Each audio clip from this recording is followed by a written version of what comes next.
జర్నలిస్టులకు ఇళ్ల స్థలాలను కేటాయించలేని అసమర్థత ప్రభుత్వం, మంత్రుల ఇలాఖాలోనే జర్నలిస్టులకు అన్యాయం. దేవకి వాసుదేవరావు, బీజేపీ తెలంగాణ రాష్ట్ర కోశాధికారి. జర్నలిస్టుల సంక్షేమం, హక్కుల సాధన కోసం ఇకపై రాజీ లేని ఉద్యమ మార్గమే శరణ్యమని, ఈ పోరాటంలో భవిష్యత్తులో కూడా బీజేపీ సంపూర్ణ మద్దతు కొనసాగుతుందని బీజేపీ తెలంగాణ రాష్ట్ర కోశాధికారి దేవకి వాసుదేవరావు స్పష్టం చేశారు.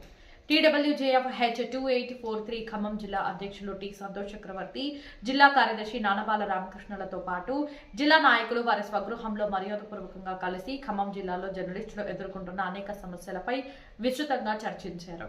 ఈ సందర్భంగా కొత్తగా ఎన్నికైన TWJFH 2843 జిల్లా నాయకత్వానికి ఆయన అభినందనలు తెలియజేస్తూ జర్నలిస్టుల సమస్యలను రాజకీయాలకు అతీతంగా చూడాల్సిన అవసరం ఉందని, ముఖ్యంగా ఇళ్ల స్థలాలు అంశంలో కొనసాగుతున్న నిర్లక్ష్యం తీవ్రమైన ఆవేదన కలిగిస్తుందని వ్యాఖ్యానించారు.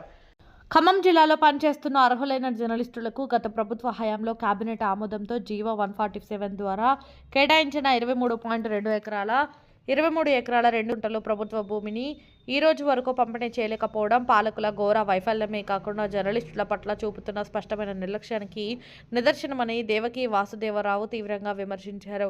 ఖమ్మం నుంచి 3 మంత్రులు రాష్ట్ర కేబినెట్లో ఉన్నప్పటికీ వారి ఇలాఖాలోనే 4వ స్తంభానికి న్యాయం జరగకపోవడం అత్యంత దురదృష్టకరమని అన్నారు.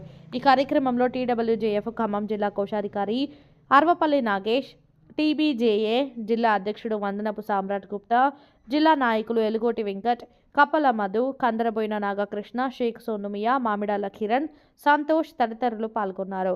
ఈ భేటీ జర్నలిస్టుల ఇళ్ల స్థలాల ఉద్యమానికి కొత్త ఉత్సాహాన్ని నింపిందని, భవిష్యత్తులో జర్నలిస్టుల హక్కుల సాధన కోసం సమిష్టిగా ఉద్యమాత్మకంగా ముందుకు సాగుతామని TWJFH 2843 జిల్లా అధ్యక్షులు టి సంతోష్ చక్రవర్తి స్పష్టం చేశారు.